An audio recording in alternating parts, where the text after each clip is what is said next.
झाड़ू के सरकार बा, दारू के कारोबार बा, महा घोटाले में सारा मंत्रिमंडल गिरफ्तार बा। ओ दारू बेच बेच के दारू वाला दिल्ली के बर्बाद कइले, दारू बेच बेच के दारू वाला दिल्ली के बर्बाद कइले। गली गली खुलल मधुशाला, शराब जिंदाबाद कइले। अरे कहले कि हम लोग पाल लेके आइब, सब भ्रष्टाचारियन के जेल में भेजाइब, बाकी भ्रष्टन के संग मिल के राजा तू सबके उस्ताद भइले। पुलिस है जुमले वाले की प्रशासन दारू वाले का, पुलिस है जुमले वाले की प्रशासन दारू वाले का। रेप कैपिटल बनी है दिल्ली, दिल्ली को तुम संभाले का बा। दिल्ली में चुनाव के अवसर पर नेहा राठौर का गाना आता है दिल्ली में काबा। उसकी एक लाइन है कि पुलिस है जुमले वालों का और प्रशासन दारू वालों का। नेहा, आखिर इस गाने के जरिए मंशा क्या है? मंशा है लोगों की बात करना, लोगों की हित की बात करना। जैसा कि मैंने अपने गीतों में हमेशा से ये कहा भी है कि मैं लोगों की बात करती रहूंगी। मैं किसी पार्टी के लिए गीत नहीं गाती हूँ, ना मैं किसी पार्टी की सगी हूँ। दूसरी बात रही पुलिस है जुमले वाले की, प्रशासन दारू वाले का, तो देखिए 10 सालों से बीजेपी सत्ता में है, केंद्र में है, और 10 सालों से जो है आम आदमी पार्टी दिल्ली में सत्ता में है। बावजूद इसके जब भी हम दिल्ली जाते हैं, मैं अपना पर्सनल अनुभव आपको मैं बता रही हूँ, कोई रेलवे स्टेशन ऐसा नहीं है जो एकदम से बदबूदार ना हो। एकदम आप वहाँ पे हम लोग तो जैसे चलो ठीक है भैया खाना वाना लेकर के गए हैं ट्रेन के अंदर, अपना खा लिया, यात्रा भी कर लिया। बहुत सारे लोग ऐसे हैं जो कई कई घंटों तक इंतजार करते रहते हैं प्लेटफॉर्म वगैरह पे, वो इतना गंदा प्लेटफॉर्म रहता है। दूसरी चीज, मैं गई थी नॉर्थ ईस्ट में अपना गीत वगैरह, लोगों ने मुझे बुलाया था तो वहां पे मैं गई थी इवेंट्स के लिए। इतनी गंदगी सोनिया विहार में, नेहरू विहार में, गंदे नालों की बदबू, मुझे कूड़े का पहाड़ भी दिखा आपके दिल्ली में ही। और यमुना जी का तो हाल आप सबको पता है, क्योंकि मैं पूर्वांचली हूँ और छठ हमारे बहुत दिल के करीब है, हमारी भावनाएं उससे जुड़ी हुई हैं। तो लगता है कि छठ में जो है दिल्ली में जो पूर्वांचली है उनको छठ मनाना कितना दुभर हो जाता है। आए दिन तस्वीरें वायरल होती रहती है। मैं तो दिल्ली में 1 साल रही भी हूँ। जमुना जी में एकदम झाग झाग भरा ऐसे तैर रहा है गंदगी, और उसी में लोग छठ मनाने को मजबूर हैं। कहाँ करे? अपना तो खेत पोखरा तो है नहीं कि आदमी चलो ठीक है गांव देहात में तो नदी है, पोखर है, तालाब है, कर लिया। वहां तो मजबूरी है। तो बहुत तब दुख लगता है कि बताओ, हम 10 सालों से आपको वोट कर रहे हैं, पूर्वांचली आपको वोट कर रहे हैं, बतौर पूर्वांचली मैं ये बता रही हूँ। तो दुख लगता है कि हमारे लिए आपने क्या किया है। हमारे तो गली मोहल्ले आज भी कच्चे हैं, आज भी बदबूदार हैं, एकदम झुग्गी झोपड़ी टाइप है। आपने हमारे लिए क्या किया? तो मुझे लगता है कि केंद्र में बीजेपी है, वो कुछ कर सकती थी। प्रशासन जो है वो इनकी है, आम आदमी पार्टी की, ये कुछ कर सकते थे। तो क्या किया आपने? और दूसरी चीज, सवाल मैं हमेशा कहती रही हूँ, आपका नाम क्या है? वीरेश जी। वीरेश जी, मैं हमेशा से ये जनता को मैं वादा मैंने किया हुआ है और मैं कहती भी रहती हूँ कि सवाल तो सत्ता से ही पूछा जाएगा। दूसरी बात, अगर वहाँ पे कांग्रेस की सरकार होती तो मैं जरूर कांग्रेस से पूछती कि भैया आपने क्या किया है। लेकिन 10 सालों से आम आदमी पार्टी की सरकार, तो ऑब्वियसली मैं झाड़ू वाले से ही सवाल पूछूंगी। अच्छा, आपका जो एक तरीके से लगाव है, एक तरीके से आपका लगता है बातचीत है, गाना है, वो कहीं ना कहीं कांग्रेस को छोड़ता है, अन्य पार्टियों पे निशाना साधता है। ये कैसा प्यार है? नहीं नहीं नहीं, प्यार दुलार वाली बात नहीं है।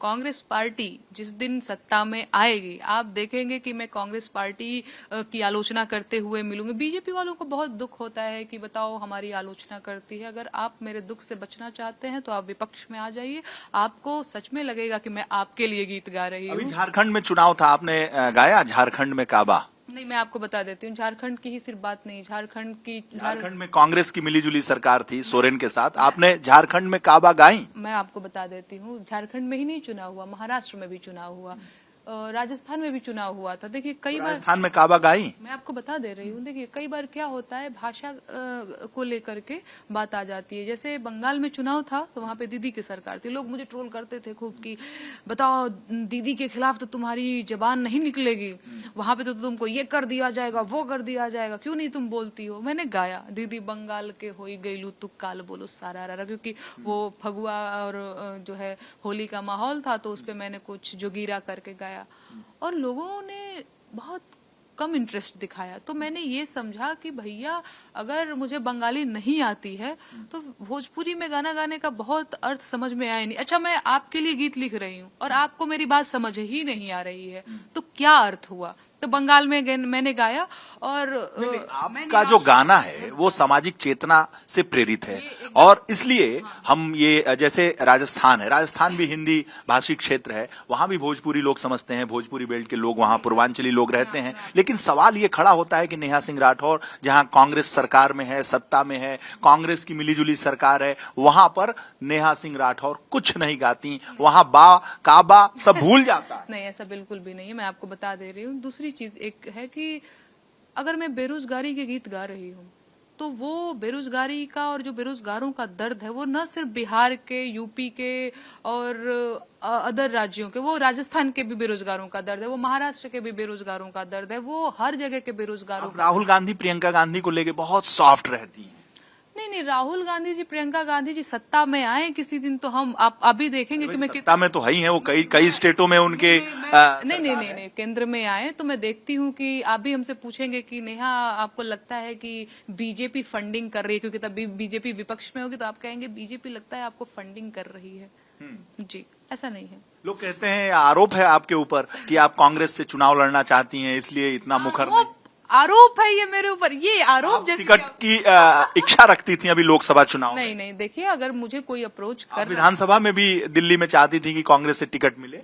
अरे बिल्कुल नहीं, एकदम ये नहीं। भी उम्मीद की जा रही है, आरोप है कि आप 27 में कांग्रेस और समाजवादी पार्टी के टिकट पर मिलीजुली जो यहाँ पर गठबंधन होगा वहां से आप यूपी में चुनाव लड़ना चाहेंगे। अच्छा, ये सब भी अफवाह उड़ रही है। अच्छा, ये सब अफवाहों पे तो मुझे पता नहीं। बिहार में भी, आप बिहार की रहने वाली हैं, बिहार में कांग्रेस और आरजेडी की अपनी जो गठबंधन है उससे आप चुनाव लड़ना चाहती हैं, बहुत सारे चीजें हैं। मुझे लगता है मीडिया वालों को अपना सूत्र थोड़ा मजबूत करना चाहिए और सीधे आपको मुझसे बात कर लेनी चाहिए। अफवाहों पे ध्यान आप लोग मत दीजिए। अफवाहों का क्या है, पिछले बार लोकसभा चुनाव में आपकी बातचीत, आपके लय की वजह से लगता है कि आप कांग्रेस से संबंध रखती हैं, और आरोप ये है कि आप कांग्रेस से गाइड होती हैं। नहीं, ऐसे बिल्कुल भी बात नहीं है। अभी सुनिए, मैं आपको बता दे रही हूँ, पिछले अभी लोकसभा जो 2024 में हुआ है चुनाव, उसमें अफवाह एक आया ऐसे ही आपकी तरह ही मीडिया वाले, उन्होंने कहा कि नरेंद्र मोदी के खिलाफ आप चुनाव लड़ रही हैं, क्या तैयारी है आपकी? पहला सवाल उनका था। मैंने कहा आपने मुझसे पूछा भी कि मैं चुनाव लड़ रही हूँ कि नहीं लड़ रही हूँ, कहाँ से क्या कर रही हूँ?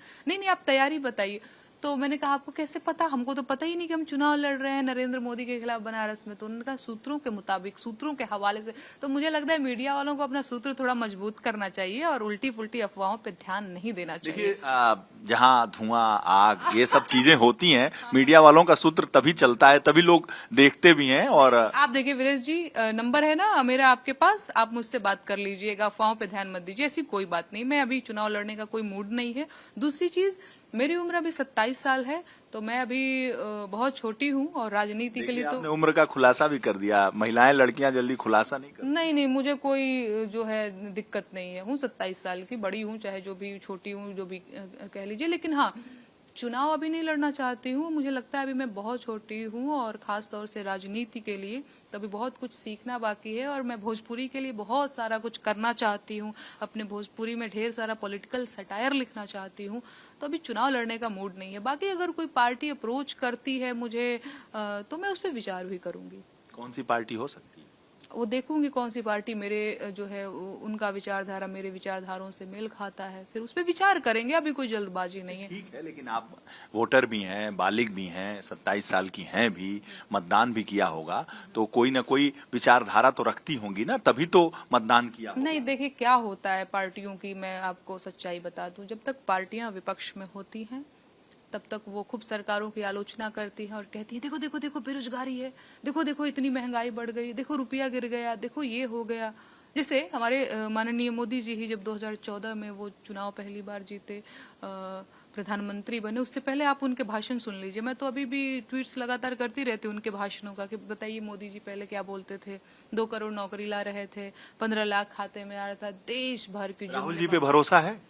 मुझे किसी भी नेता पे भरोसा नहीं है, मैं आपको बता दूं। मैं नेताओं पे भरोसा करती ही नहीं हूँ। मैं खुद पे अरे राहुल जी पे भरोसा है, नरेंद्र मोदी पे भरोसा है, मुझे खुद पे भरोसा है सिर्फ, और किसी पे नहीं भरोसा है। ये तो सवाल ही गलत है। उन पे भरोसा है नहीं, मुझे खुद पे भरोसा है। की पार्टी बनाएंगी क्या? भविष्य में देखिए क्या होता है। प्रशांत किशोर ने बना लिया ना भाई। तो ठीक है, आजादी है, लोगों को अधिकार है, आप पार्टी बना सकते हैं, आप चुनाव लड़ सकते हैं, आप निर्दलीय लड़ सकते हैं, किसी पार्टी को ज्वाइन करके लड़ सकते हैं, वो तो सब आपका अधिकार है, आप कुछ भी कीजिए। आप राहुल गांधी में खास चीज क्या दिखती है? राहुल गांधी में खास चीज, वो मुझे बहुत जो है वो साफ हृदय के व्यक्ति लगते हैं। हाँ। और प्रियंका गांधी में? मैं मिली नहीं हूँ उनसे, मैं नहीं मिली हूँ। केजरीवाल में? केजरीवाल में खास चीज, केजरीवाल में खास चीज ये है कि वो ठीक है, पॉलिटिक्स के लिए तेज आदमी है। और मोदी जी? मोदी जी में खास चीज, जनता के नब्ज को पकड़ा है मोदी जी ने। अच्छा। और योगी जी? योगी जी में खास चीज, योगी जी में खास चीज ये है कि योगी जी बहुत बिना लाग लपेट के कोई बात कह देते हैं, जैसे गुस्सा आया तो गुस्सा कर लिया, बहुत वो क्या बोलेंगे, कई सारा फिल्टर लगा के वो बात नहीं करते हैं। तो ये दो मुहा नहीं है। हाँ, मुझे ऐसा लगता है, हो सकता है मैं गलत हूँ, ऐसा जो मैं बोल रही हूँ सही नहीं है, ये मेरा अपना जो आपने पूछा, और मैं इस सवाल के लिए तो बिल्कुल तैयार भी नहीं कि मैंने कभी सोचा नहीं कि उनमें खास चीज, इनमें खास चीज, कभी ऐसा सोचा नहीं। लेकिन अगर आप पूछ रहे हैं तो मुझे लगता है कि वो बिना फिल्टर के मुंह पे ऐसे एकदम से बोल देते हैं, तो वो मुझे लगता है सहज है। एक चीज जो राहुल गांधी को सुधारनी चाहिए क्या है? एक चीज जो राहुल गांधी को देखिए यार, एक बात मैं आपको बताऊं, मैं पॉलिटिक्स को तो जानती भी नहीं हूँ ठीक से, ठीक है।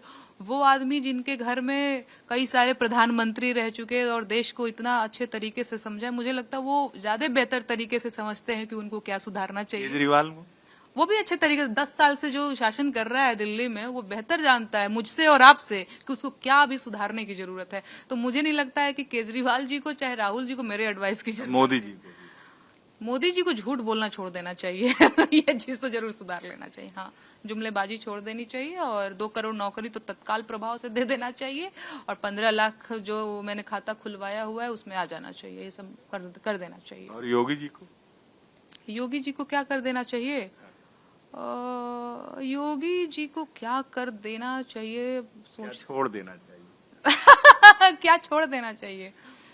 ठीक है, योगी जी जाने उनको क्या करना चाहिए, क्या छोड़ना चाहिए। मैं ज्यादा चक्कर में पड़ती नहीं हूँ, मेरे को जब अपनी बात कहनी रहती हो तो मैं यूपी में काबा गा करके अपनी बात कह देती हूँ। हाँ। जी। अच्छा मतलब मोदी जी को छोड़ना चाहिए, सारा कुछ मोदी जी पे। नेहा सिंह राठौर बहुत ही खुले मन से अपनी बातों को रख रही थी, और दिल्ली में काबा को लेकर वो इस वक्त बहुत चर्चे में है।